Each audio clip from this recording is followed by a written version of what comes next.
Hello. You've got something special happening. Tell me. I do. Today's my birthday. Very happy birthday. Thank you. What are you doing this weekend? Are you having a party? Well, he's planned us a little getaway out in the New Forest, so we'll be in a shepherd's hut with our cute dog and do some birding. Oh,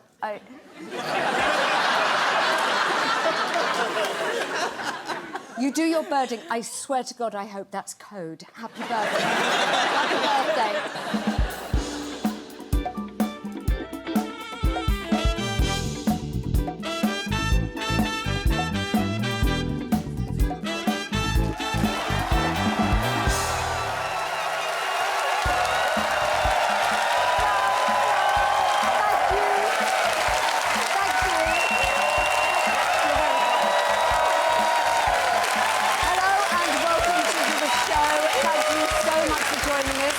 I have just discovered that a dog called Rupert is scared of his local butchers. Apparently not uncommon. Message me if you would like more details. Anyway, we have a very lovely audience and some brilliant guests are joining us on the sofa. He's extremely funny. He's here to talk about his latest stand-up tour. It's Russell Howard!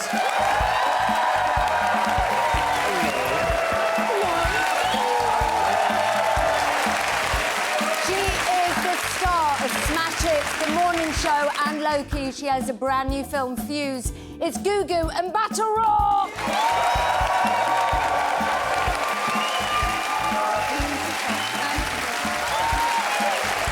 She is an actor, producer and singer who is behind everything from Sleepless in Seattle to Mamma Mia. She has a new album out. It's Rita Wilson!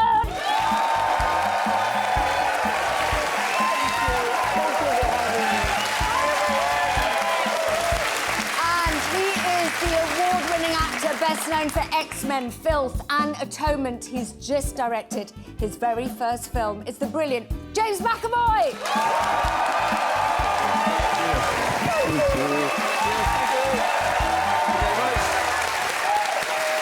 Thank you all for coming. Rita, thank you for coming, because you've come from very far, but you love London. You used to live here. I do love London. Yes, I went to drama school here at Lambda. Very long time ago, but it was super fun. And it was, you know, like you're living in England, you're in London. I saw so much theater. It was absolutely fantastic, yeah. So when you come back, are you like, I remember this little shop, or I want to have this soup from here? Oh, no, you have to understand. Like, I was on a student's budget, and so in America, we have this thing called the freshman 10, which is when you go off to college, you immediately gain 10 pounds. And I definitely had that because my diet was like McVitie's. McDitties? Did I say I like McDitties. Guys, we're going to McDitties. That's right, McDitties. But that wasn't We all did that in freshman McDonald's. Yeah, we all did I'll that. have the double ditty. I'll have the double ditty and an STD test. But McDitties was also McDonald's because it was like French fries or McVitie's. That was my diet, and my body loved it. Yeah, you were like, thank you, I will come yes, to London exactly. more Give me often. more, please. Russell, for you, Bristol or London? Well, I'm from Bristol, so I prefer Bristol. But I like London. I'm a fan. I got mugged here once, and it was the most middle class mugging. So a friend of mine she'd just given birth, so I got her some cupcakes. So I'm carrying these cupcakes up this hill, and this kid is probably about 15, really pasty looking kid, just stands in front of me and goes, "Oi, you better give me one of them cupcakes." And I suddenly kind of went, you can't have them. My friend, she's just given birth. And this kid suddenly went, "Oh, I'm sorry, tell her congratulations." And it was like this, it was such a beautiful moment of like, you kind of go from fear to like, yeah. And I like it. So, James, I'd argue that Glasgow's the best town. I've had the best night of my life. I have. You could also get into an argument about that in Glasgow. Yeah. That sounds like I'm slagging off my hometown. It is, it's the best. It is. Right. It is. It's fantastic. A man from Latvia carried me above his head in Glasgow. No, it's just the most fun. Everybody there wants you to have a good time. They're incredibly proud of Glasgow, as they should be. If Irish people hadn't already invented the crack, we would be inventing the crack. There you go. Gugu, You have been to Scotland. I went to Glasgow actually the first time when I was 11. I was on, I don't know if anybody remembers the children's game show Funhouse. Oh, Yes. Anybody remember that show? Yeah. What was Funhouse? It was a game show. Like there was the red team and the yellow team. It was presented by Pat Sharp and two twins, kind of cheerleader style. Melanie and Martina. Oh my God, yes. Oh, wow. You were a fan also? Did you win? What could you win? Like the twins? We won. I remember this really like dates it now. I won like an Amstrad PC. yes. I won like dry slope skiing lessons, which I can. This is so depressing. OK, now, Gugu, is it true that you start every day with a power pose?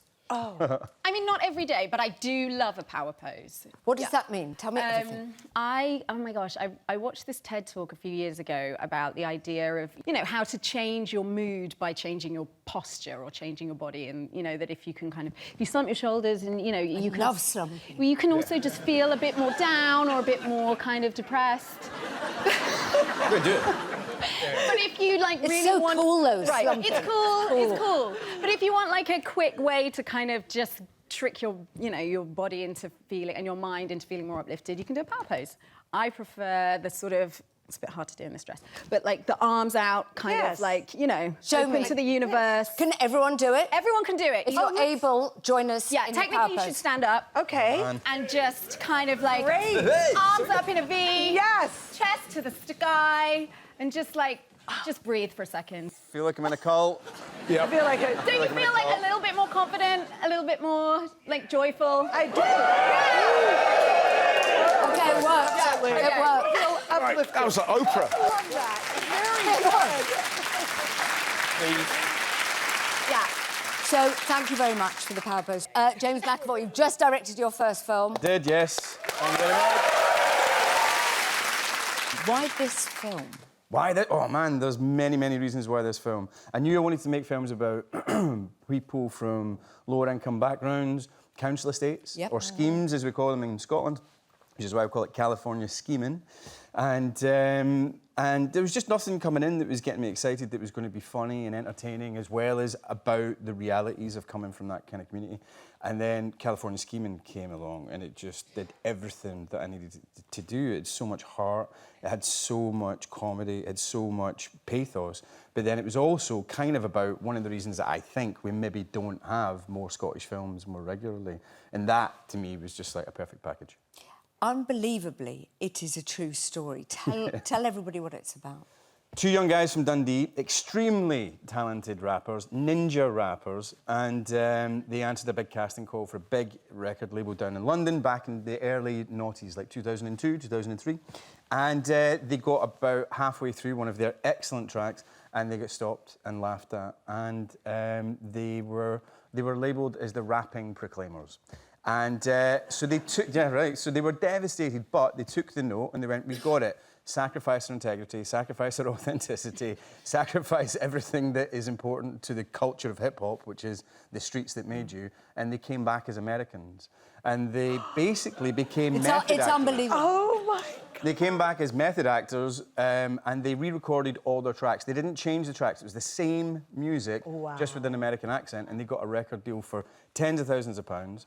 They cut 6 albums. They supported Eminem, D12. They played all over the country. They were on MTV umpteen times with the plan that when they were making it big enough, they would go on, in their minds, Jonathan Ross, and they would come out and expose the industry for being, I don't know, obsessed with the norm. Yeah, And then, of course, that didn't quite happen, and they got into the fame, and it was 2.5 years of being in character constantly. And I don't know if you know any method actors, but it's not the best thing for your mental health, I wouldn't suggest. No. Wow, do you reckon they were ever tickled? Because your real voice would surely come out. Yeah. Oh, fucking leave me alone, you bastard! I mean... Should we have a look at the trailer? We would like to sign you. Get the bubbles. They actually think you're American. Yeah. But how? Your accents are pure shite. I know! We'll release a single and then we'll come out fully Scottish and expose those wankers. Killing the Billy, smoking the Phillies, hotter than chilies. You know the dealie, leave your mouth in my words like Millie Vanilli. Everyone loves you. I think I might have screwed everything up. Let's go! You're sick of positions you're in. Sick of being kicked in the ribs and the chin. Sick of sticking in tricky predicaments. Time to rip the script and go. Time to rip the script and go.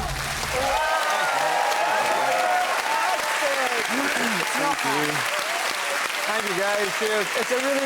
It's a really personal film to me, so I'm really glad that you have us on to talk about it. Thank you, Claudia. Well, I like the fact, not at all, that I read that you said sometimes the biggest thing in the room is an accent. Well, I think sometimes you're a person when you walk into a room, right? And you have infinite possibilities. You're capable of anything in the eyes of the people that you're with. And then whatever it is that makes you different sometimes just turns you into that thing only. And that becomes bigger than your potential, bigger than you as an individual. And I think for Scottish people, this isn't every room you walk into as a Scottish person. It's not every reaction I get, but I definitely walked into a room and suddenly I go from being somebody who might get the job and suddenly I'm just a wee accent. And it becomes a bit reductive and they kind of just make you tiny and make you just that one thing. And that's sort of game over at that point. And look, I get it, like, you know, there are people who suffer forms of discrimination way worse than that. But it's the voice of an entire nation that takes in many people of different colours, creeds, genders, sexualities, all sorts of things. And that voice, I think, sometimes gets reduced rather than being heard. For 6 million people, I'd love to see more Scottish films. That's great. I agree. Thank you. Have you personally ever been told to sort of turn it down? Oh, I've been literally told to turn it down. And I was playing a particularly famous Scottish role as a Scottish person and was asked to do it as a Scottish person, which was great. I thought, brilliant. And I'm in rehearsals and the director said to me, I won't do his accent because it's reductive. Even though if you paid me, I would. How much do you need? Yeah, exactly. I ain't cheap, Claudia. And he goes, just so you know, James, every now and again, when we're on the day, I might just ask you to. And I was like, what do you mean? He went, Scottish. Scottish. And he did that voice as well, and I was just like, what a walloper. Wow. Yeah. What a walloper. That's a very good word. How did you find directing for the first time and acting? Because I imagine that's juggling. I wouldn't wish directing and acting on my worst enemy. When I see people like Bradley Cooper or whatever play big, huge leading roles and they're directing it, I'm like, you must have a self-harming thing going on. Yeah, it was a nightmare. It was like you'd literally be going, like, oh, I need more love, or I need more comedy, or I just need more connection, or whatever, and somebody's whispering in your ear going, like, we can't get the Portaloos for tomorrow, so we have to change the location, because if anybody needs a shit, we won't be able to make it happen. And you're like, okay, and if you could just have more love in your eyes right now. And so where's the nearest shitter? Yeah, it was mental. And then you're having to go and act, and then on your way to your mark, somebody's giving you more chat about the Portaloos, and it was a lot. I had no idea that the director has to deal with the toilet facilities. There was a lot of talk about everything. There was a lot of talk about toileting. I like the fact that because you didn't have the biggest budget, you were careful, and you had to fill a stadium, right? Or you had to fill a huge venue of 2,000 people. 2,000 people at the Barrowlands, yeah. It was amazing. And I did Atonement, which had, I don't know, tens of millions in the budget, and we could only manage like, 1,000 extras on that, and we needed 2,000, which would have cost us, I was informed one day, maybe offhand, it was 350 grand, which we couldn't do. So we ended up putting on a gig ourselves. Roddy Hurt and Tommy Riley, who are amazing musicians and composers up in Glasgow, put together a sort of local super band. We advertised it, and we got 2,000 Glaswegians to come and dress in the Naughties outfits, put their phones away, and jam out to this amazing Naughties gig that we put on with this Glasgow super band. And then, if you would, stay for a couple of tracks from our boys. And we thought, we'll get a couple of takes and 5 cameras, and we'll get as much as we can. And the Glasgow crowd stayed for 2 hours, and our boys just ended up putting on a real gig, and it was electric. It was amazing. And they do this thing in Glasgow. I don't know if they did it back then, but they do this thing in Glasgow at gigs where we go, if we appreciate what you do, we shout, can I swear? Yeah. You can bleep it out. We shout en masse, 2,000 people, here we fucking go. hear me, fucking go. And they just chant it at the singers. And they did it for our boys. And so even though I don't think it was the right time period for that, we stuck it in the film because it was just... you can't not put that in the movie. It's amazing. I don't think you know that this was a movie about rappers, but maybe my agents didn't get to you. For the... Honestly, I do spit some flow, James. Have you got some fat bars? I have some fat bars. I mean, you're asking us to ask you to spit some right now? Yeah. Are I'm you going to spit some flow right now. my Shall I spit some flow?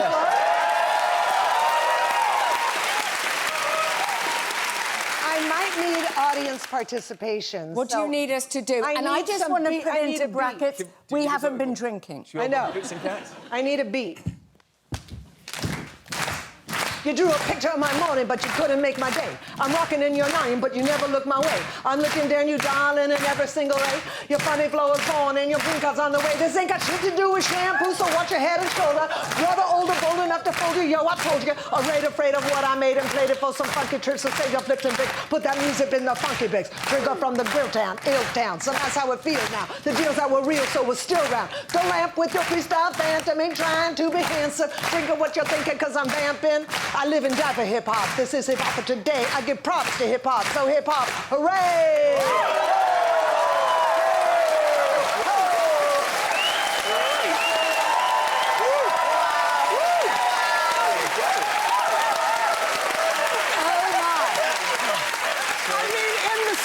There's going to be a sequel now. In the sequel, yes, I think you can bring the mother in. Wilson, I did not know that was coming.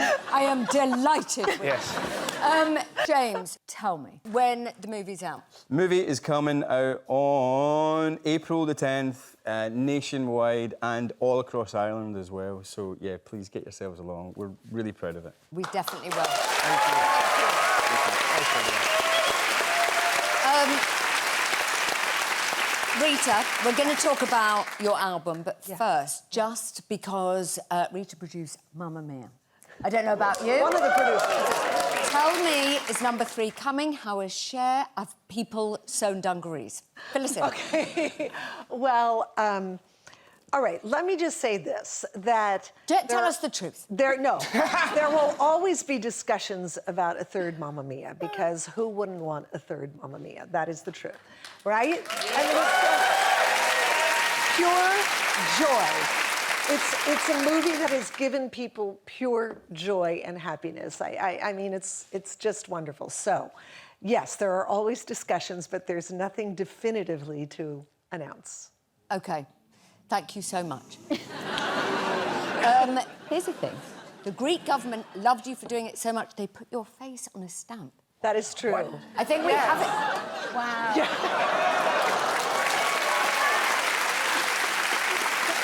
Look at that. I mean, it's still... I also like it because it's quite bridal. It's really, isn't it? It's very bridal. It's divine. But you know what's interesting is... I can't get out of my head, though, this image of people licking the back of my head. It's just so strange. Do you need it to actually happen so that you can exercise? Could you... Get ready, let's go. Thank you. Wow, that feels good. Elmet? Good. Do you think the Queen and Philip ever did that? So, Rita, you're about to release your 6th studio album. I have it here. Yes. Sound of a Woman. You said it's your most revealing album yet, I believe. What do you mean by that? It is. It's about different phases of a woman's life. You know, it's... As we come into the world, as young girls, we're labeled where, you know, oh, what a sweet young girl, what a sassy teen. Oh, now you're a good worker, a good student, or you're a girlfriend or a wife or a mother or something. And all of those things are parts of who we are, but they're not exactly everything that we are. Look, it's like you're shedding all those images. Don't you feel like at a certain point in your life, like I'm at the age right now where I just don't care what anybody thinks. Yeah. I don't care what anybody says. I've earned that, right? Everybody should earn it at any point in your life. Really, it shouldn't just be, well, you know, I've gotten to this age. And I don't believe that there is a clock on creativity. Like, at what point does somebody say, oh, I'm so sorry. Yeah, you were supposed to do that at 29 3/4 years old, and that time has passed. Yeah. Who's to say it? We're only limited, really, by our own perceptions or beliefs about what we tell ourselves. Yeah, absolutely.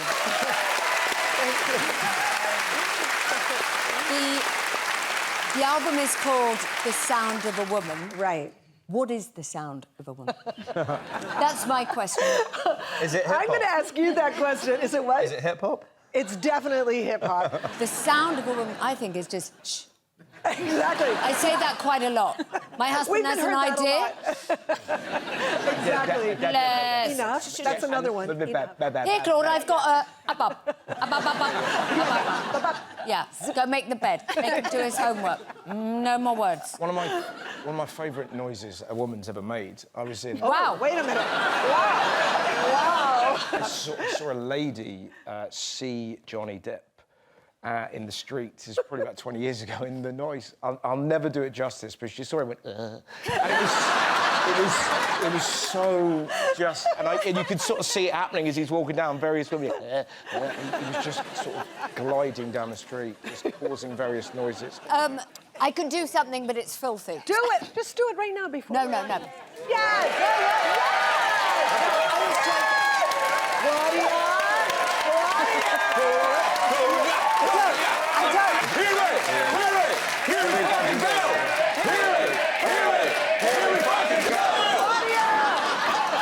I was just making conversation. I can't do that. No, you're doing it. I'll tell you what I can do. I can do an extraordinary, but it's audio only, horse impression. Do you want to go round the back so that we can only hear you? And I have used it in foreplay. You make them laugh. Are you ready? Hang on a minute. It's audio. Just imagine, wedding night, 28 years, guys. Ready? He's like, are you coming to bed? Yes. I get pretend hooves on. I don't. Great. Are you ready?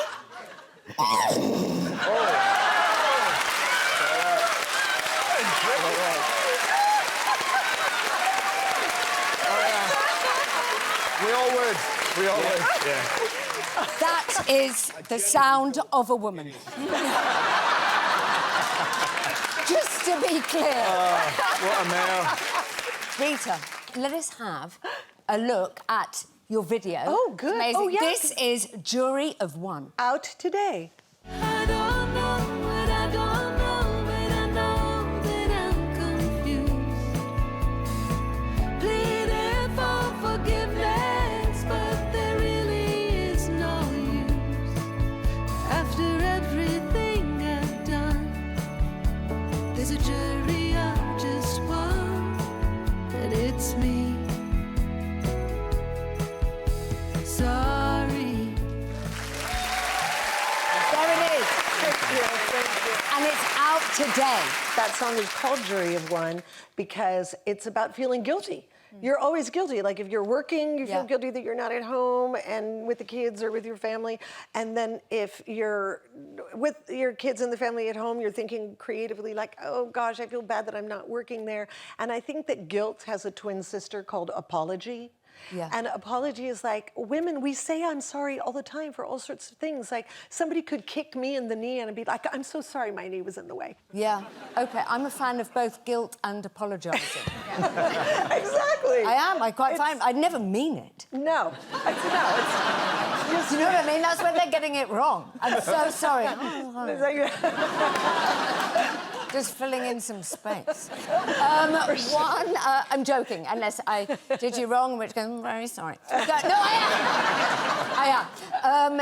One of the songs is called Marriage. You have been married for 38 years. Yes. We have a couple here who are getting married. Hello. Hello. There they are. Oh, Hello. That's terrific. I believe... Are you getting married in like a week? Yes. Yes. How are you going to celebrate? We're getting married in Nottingham. Yeah, so lovely. Wellington Hall in Nottingham, and our reception is at a water park. That's a great location. Yeah, water parks. Guys, you are being too polite. I'm sorry. I can't do this. Listen. Have you put down the deposit? Deposits are paid. Everything's paid. But have you ever been to Aqualand in Benidorm? No.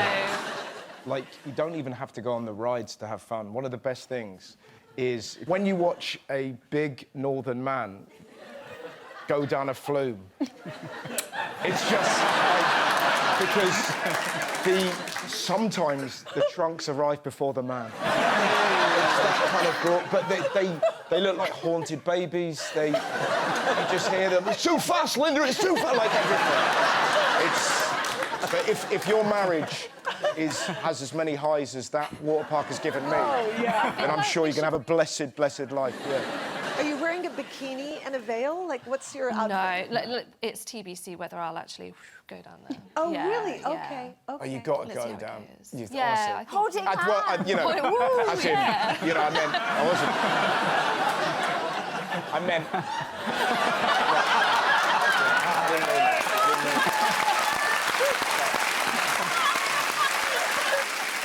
And congratulations again. The answer, longevity, what's the answer? The answer is don't get divorced. Thank Very long marriage. Yeah. Stay married. Yeah. Thank you very much. And also, don't watch box sets apart. Oh, yeah. I think that's very No good. binge cheating. Yeah. Yes. That's a better way of putting it. No binge eating. Yes. Rita, when is this out? Please tell us. The album is out May 1st. The 2 singles, Michelangelo and Sound of a Woman, are out, and Jury of One today. Oh, lovely. Thank you. And Claudia, I should mention this because I forget, but I'm going to be touring in the UK and Europe in November. This is perfect. Yes, it's really good. It's really good. Thank you. Rita, Yes.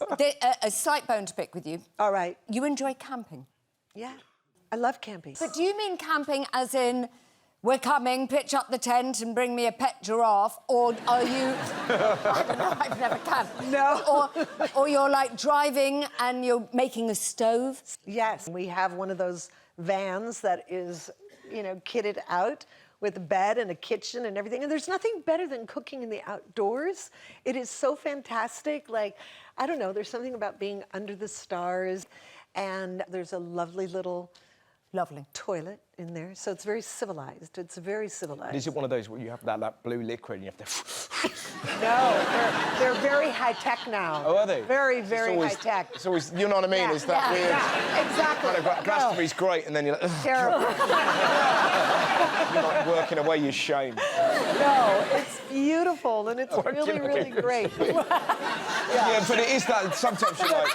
And that really Your friend's coming in a minute.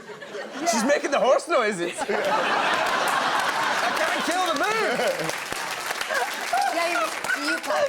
I haven't camped for a while, but I remember I was about 23, I was down in New Zealand. It was amazing, and I barely saw another living soul the whole time That was I just did it. backpacking. Backpacking Wow, and camping. that's challenging. And I'm in the middle of the Coromandel subtropical rainforest, and it's nighttime, and there's possums, right? And the possums rustle around and do all that kind of stuff. I just got so scared this one night that I got my gas lamp on, and I turned my gas lamp on to cast shadows on my tent, and I got my little, like, Swiss Army knife, and I got every little attachment in it, and I was like, okay, come on there!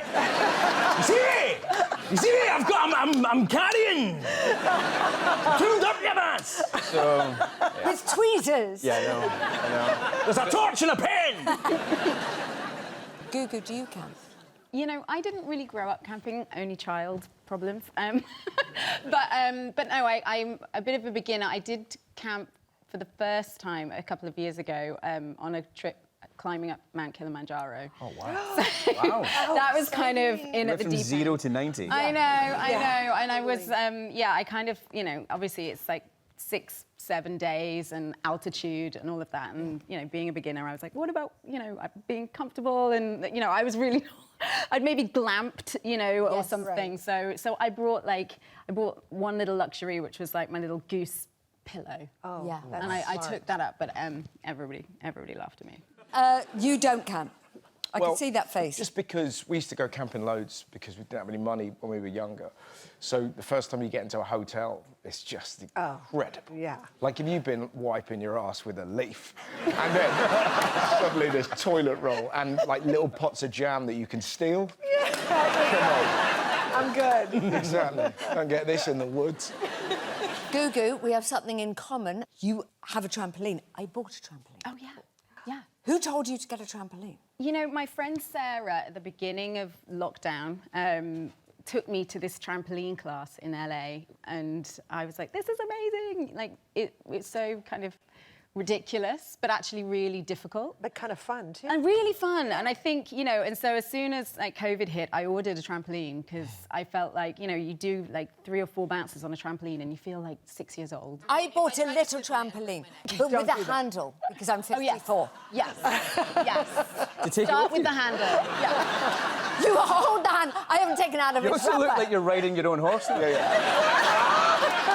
Birthdays and Christmas, baby. Too much. I have a harness, no biggie. It's the most fun. It's the most fun, yeah. Do you know we have the Olympic gold medalist, the best at trampolining in the world? Bryony, you're here. What? Oh, wow.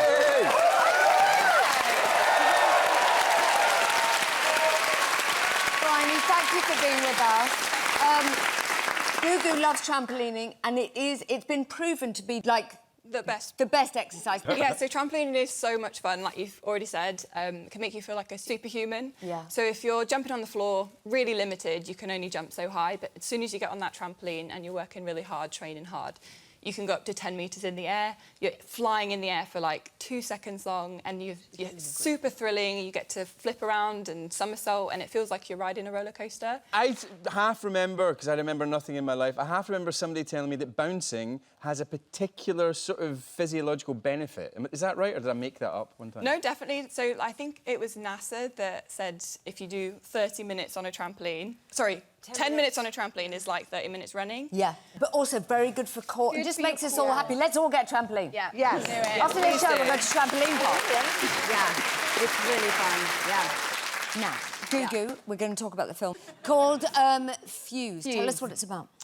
It's a heist action thriller set in London, and yeah, I play a police officer in it. There's a discovery of an unexploded World War II bomb in London, and it's kind of a race against time to evacuate the city. But also, there's kind of a twist in it as well, in that there's a... Well, I don't want to give it away. But it's a very kind of gripping heist thriller, and it's with Aaron Taylor-Johnson, Theo James, myself, Sam Worthington, and Saffron Hawken. What a great cast. Let us have a clip, please. Ooh, good. We detected a heat signature inside the cordon. We need to investigate. We think people could still be there. Right, the police have detected an unidentified heat source.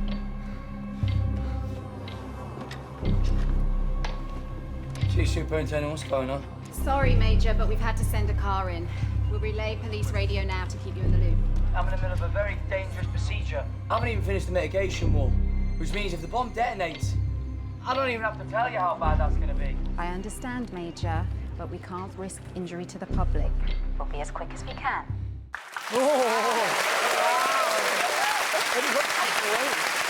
And you shadowed police officers, didn't you? Yes. And learnt a lot about the work they do. Yeah, I mean, my character is Chief Superintendent, and she is, her role is what's running gold in the Command Control Centre. So I got to visit some Command Control Centres in London and in Essex and talk to some high-ranking female police officers, of which there are still very few. So it was really interesting sort of being in those control centres, seeing those cameras of London, you know, at the switch of a button, you can see pretty much any street or view in London, which is kind of comforting and kind of chilling. Yeah. But no, it was really, really interesting to kind of learn about that work, as I say, because to be able to have that, you know, perspective from real police officers was really, really helpful. So, when can we watch Fuse? Oh, it's out today! Perfect! Yes. Excellent. James, I love the fact we were chatting earlier and you said your favourite thing is when you're acting is watching the person who is acting right in front of... Like, sometimes you're...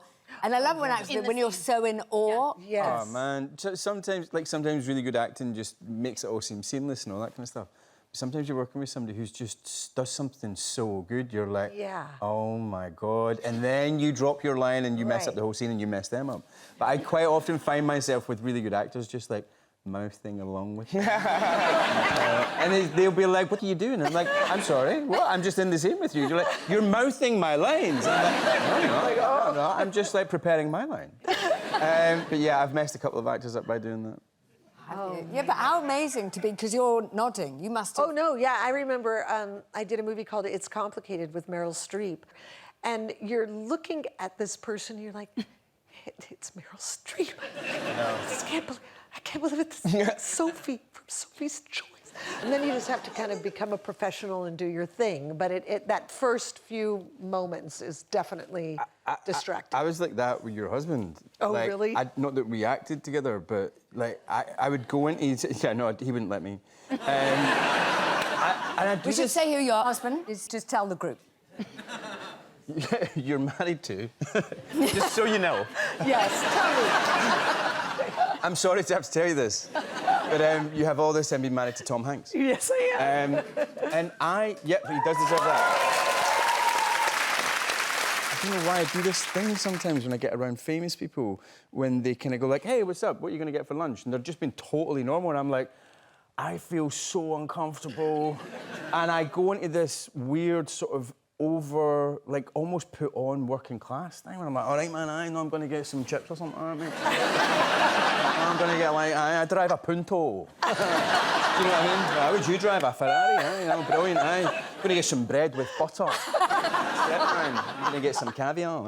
And I don't know why that happens. Yeah, of course. I don't like it. It's a bit like, you know, when you really fancy somebody. Yeah. But early on, you know, with the first person, I fancied somebody so badly when I was 17, he would speak to me and I would just be sick. Like that character in South Park. He was like, everything fine? I remember The Sound of a Woman. Sound of a Woman. I went to see Rufus Wainwright this summer, who I'm a big fan of. And he invited me to go out for dinner with him, so we went for dinner. It was really exciting. You know, when you sort of, you meet a hero and then you're having tea. Yeah. It's wild. I had some spare jam. Apricot. Yeah, but he had some toilet paper. But we were sort of hanging out, and then he said, "Oh, do you want to go and hang out with my friend Carrie?" So I said, "Oh yeah, sure." So then we go and meet Carrie, and it was Carrie Fisher. So I'm suddenly in this insane... I'm around Carrie Fisher's house, and her dog was eating ice cream, and she was about with to... a spoon? Not with a spoon, I did do that. But yeah, he wasn't doing that. I naturally did the mime. So anyway, so we were sort of just drinking, and Carrie wasn't, but me and Rufus were, blah, blah, blah. And then they found out that I was a stand-up comedian, and they were both like, do some... Yeah, and I was, well, no, you can't... Is that really... It doesn't work, like, And I'm trying to explain that. She's like, just go into the bathroom, come out, do 5 minutes. I'm like, how are we here? Are you going to come out in lingerie? Yeah. Wow. But so I kind of desperately thought, right, this idea I had of, like, human beings blame animals for our weird behaviour. Like, I've never seen a rat snitch, I've never seen a badger, I've never seen an elephant in a room go, I know. Catfish is my favourite. You know, catfish, someone goes online, pretends to be someone else. They don't do that. They're not in the sea going, show us your tits, I'm a dolphin. That's us. Yeah. Funny, right? Utter silence. And Carrie Fisher, a.k.a. Princess Leia, goes, people paying money for this? I was kind of like, well, you know, occasionally and like that. I was just... I love that you become Lee Evans. Oh, yeah. That was mortifying. But it was, for whatever reason, stand-up is, as soon as you're told to do it, it's gone. You have started taking your family on tour with you. I have, haven't you? Because you're doing this massive tour. Yes. You're going with your wife and your 19-month-old. Yes. I've been doing stand-up for 28 years. Yeah. But sort of travelling with those two just makes it really fun again, because then you get to kind of...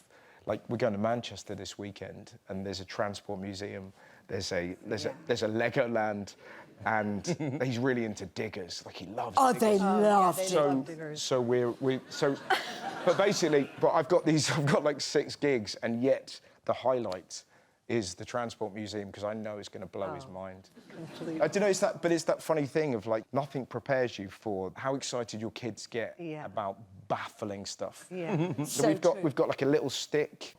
If I push the stick around, like, my son's like, Daddy Hoover! Daddy Hoover!